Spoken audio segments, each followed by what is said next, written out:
Olá, estamos de volta com o nosso Drops do Céu, gotas de luz sobre sua vida.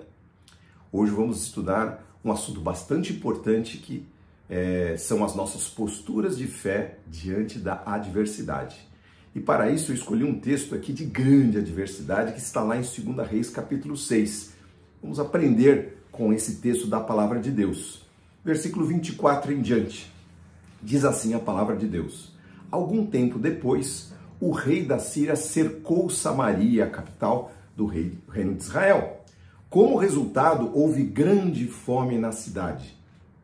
O cerco durou tanto tempo que uma cabeça de jumento era vendida por 960 gramas de prata e 1/3 de litro de esterco de pombo, ou seja, a quarta parte, não é? De um cabo, é a medida da época, de um esterco de pombo por 60 gramas de prata. Eu não sei se era esterco de pombo mesmo, não é? Mas dizem, né, alguns estudiosos que era uma erva muito ruim chamada esterco de pombo. Era ruim, não é? Então, esta erva estava sendo vendida por 1/3 de litro de esterco de pombo por 60 gramas de prata. Nos dias de hoje, 1 grama de prata custa R$ 3,85. Eu estou falando em março de 2023. Ou seja, a cabeça de jumento, se fizer a conta, por R$ 3.700. Já imaginou você comprasse R$ 3.700 uma cabeça de jumento para poder cozinhar? Ou quem sabe essa erva, 300 gramas dessa erva, por R$ 230. Olha a fome como estava. A Bíblia conta que a fome foi tão grande que houve até antropofagia, né? Pessoas comendo outras pessoas. O rei de Israel, que inclusive era a causa disso tudo está acontecendo pela sua perversidade e pela sua apostasia, ele pôs a culpa em Deus e falou: olha, eu vou cortar a cabeça de Eliseu. Amanhã, esse horário, a cabeça de Eliseu não vai estar lá. O profeta, na época, pôs em Deus toda a culpa pela desgraça que estava acontecendo, não reconhecendo que era ele o motivo dessa desgraça. Aí ele mandou mensageiros para contar isso para Eliseu e dizer: olha, Deus nos abandonou e o negócio está muito ruim aqui, eu vou cortar a sua cabeça. E Eliseu falou: manda dizer lá para o seu rei, né? Falou para o mensageiro, isso em 2 Reis capítulo 7, a partir do verso 1. Ouçam a mensagem do Senhor, disse Eliseu. Assim diz o Senhor: amanhã a esta hora, na porta de Samaria, 6 litros de farinha fina custarão 12 gramas de prata e 12 litros de cevada também custarão 12 gramas de prata. Bom, o que ele profetizou aqui? Abundância. Lembrando dos 3,85 que é o grama de prata, 6 quilos de farinha, dá exatamente R$ 7 por quilo de farinha. Razoável. E a cevada é mais barata até, R$ 3,90. O que ele diz é que amanhã, apesar de todos os sintomas dessa desgraça, de nós estarmos cercados, eu estou dizendo em nome do Senhor que amanhã haverá abundância à porta de Samaria. E aí, no versículo 2 do capítulo 7, estava lá um oficial principal do rei que disse o seguinte: ainda que Deus abrisse as janelas do céu, isso não poderia acontecer. Eliseu, porém, disse a ele: você verá com os teus olhos, mas não comerá dali coisa alguma. Opa, terrível.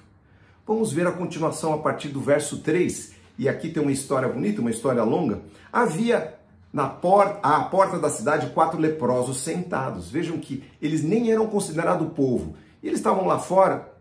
Se o exército cercou, se não cercou, ninguém queria leproso dentro da cidade. Ou seja, eles eram uns abandonados.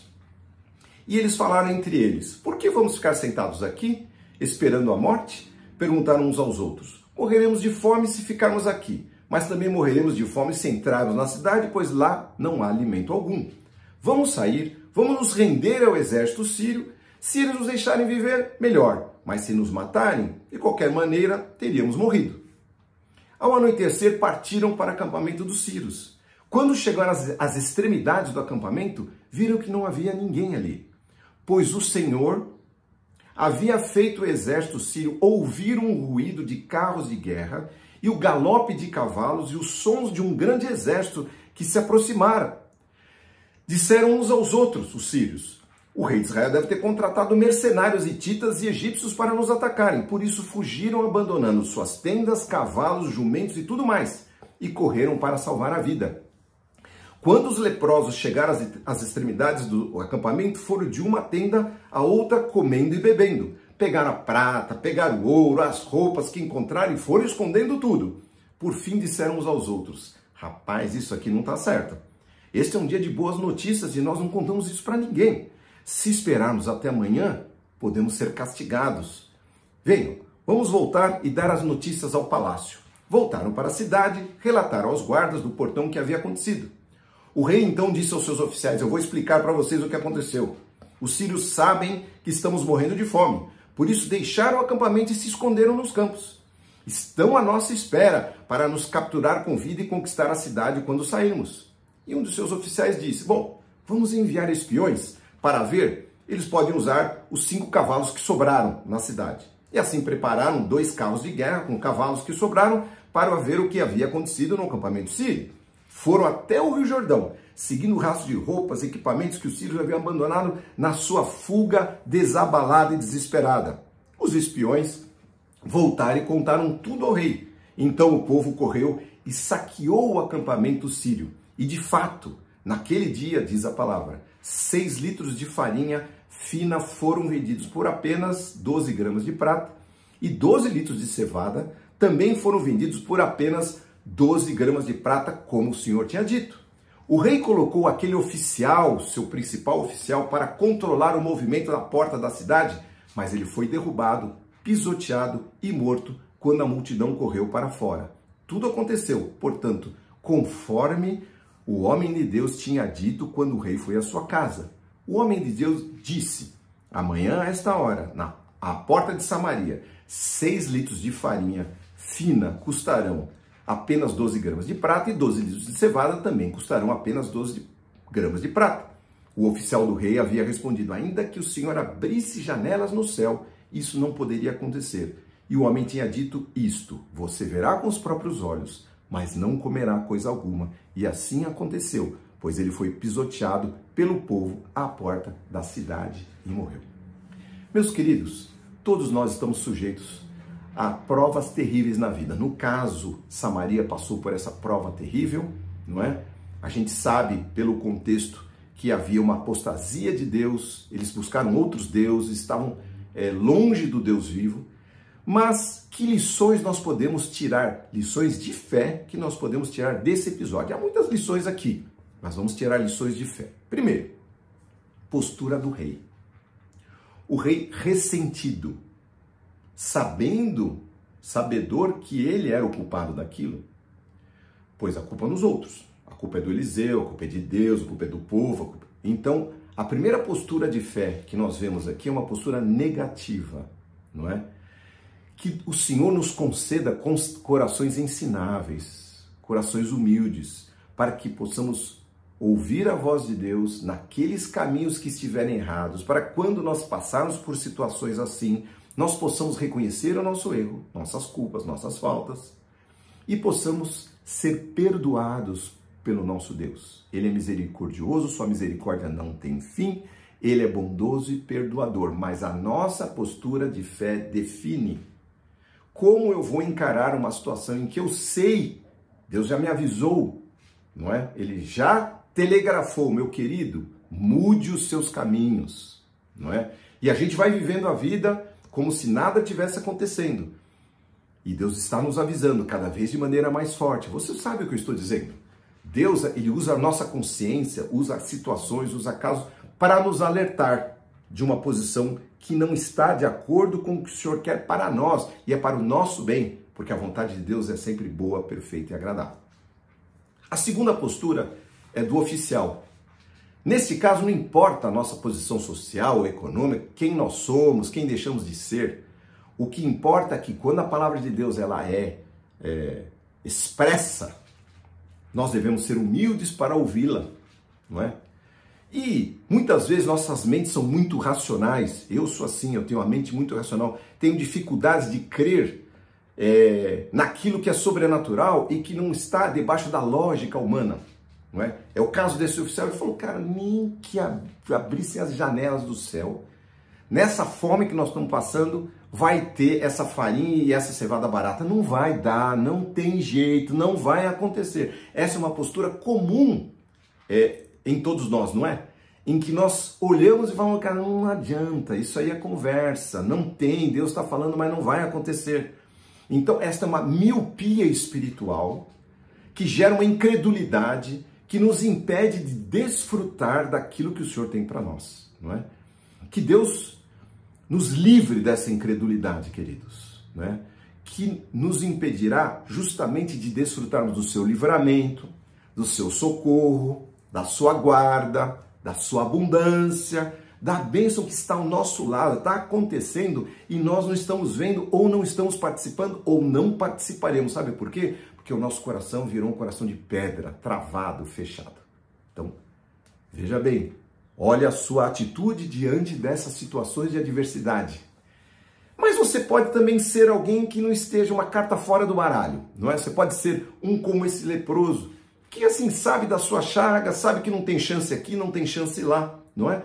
E ninguém dá muita bola para você ou para mim.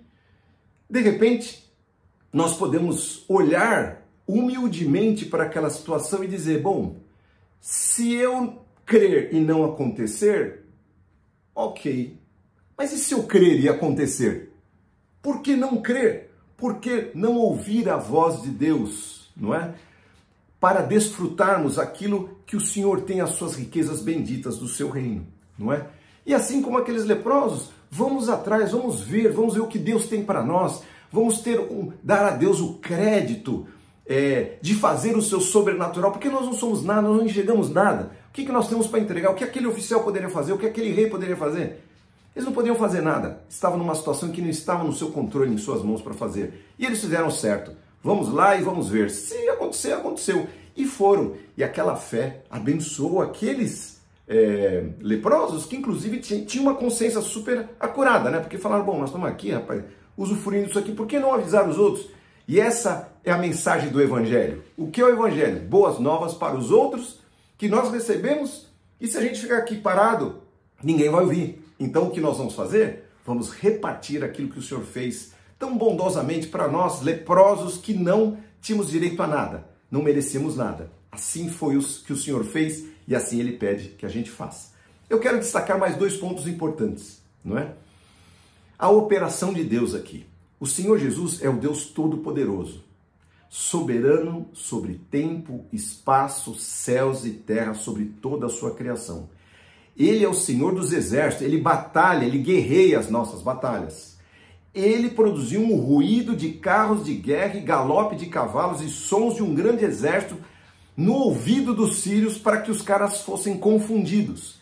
Dá para entender o poder de Deus e quando Deus vai interceder por nós, o que Ele pode fazer é infinito, não é? Então nós temos que dar esse crédito para Deus, porque Deus, Ele é Senhor de tudo e de todos. A Ele toda a glória. Ele é o Senhor, não é? Então, veja só, a saída dele não está dentro daquilo que a gente enxerga que poderia ser o melhor. Mas ele nos dá livramento. Que ele nos conceda fé para nós cremos no impossível, para nós cremos e conhecemos mais e mais dele, do seu poder. E aí eu queria citar um texto de Romanos capítulo 8, não é? Verso 31, que diz assim: que podemos dizer diante de tão maravilhosas coisas? Se Deus é por nós, quem será contra nós? Aquele que nem mesmo ao seu próprio filho poupou, antes o entregou por todos nós, como nos não dará também com ele todas as coisas?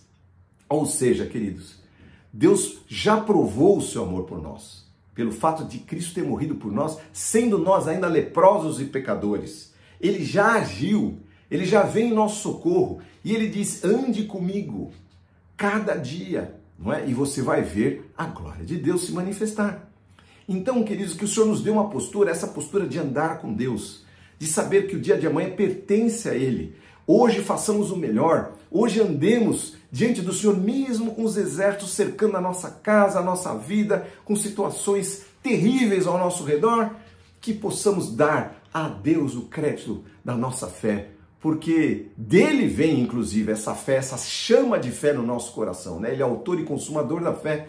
Então, que o Senhor nos conceda a fé para que possamos enfrentar essas situações com uma postura correta, digna dos seus filhos que estão aqui esperando nele. Nós não esperamos no exército da Síria, nós não esperamos no rei de Israel, nós não esperamos nas coisas desse mundo. Nós esperamos em Deus. Ele é o nosso socorro, Ele é o nosso livramento e Ele vai defender as nossas causas e guerrear as nossas batalhas. Eu quero orar nesse momento. Senhor amado, nós estamos aqui ouvindo a Tua palavra, esse episódio terrível que aconteceu com o povo de Israel. Senhor, que possamos, número 1, não nos apostatarmos da fé, que possamos viver de acordo com os Teus caminhos, que o Senhor tem tantas promessas para que nós andemos contigo e possamos provar daquilo que o Senhor tem.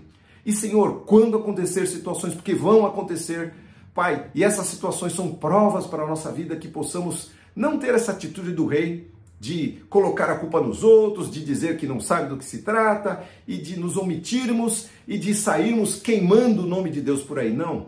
Que possamos, Senhor, dar a Ti toda a glória, Senhor, e falar, Senhor, estou aqui aos Teus pés, para que o Senhor traga livramento para nós, como aconteceu em outras situações na Tua palavra. Senhor, que também não sejamos como esses oficiais que podem ser bacanas, podem ser generais, podem ser o que for, mas eles não têm a palavra final é Tua.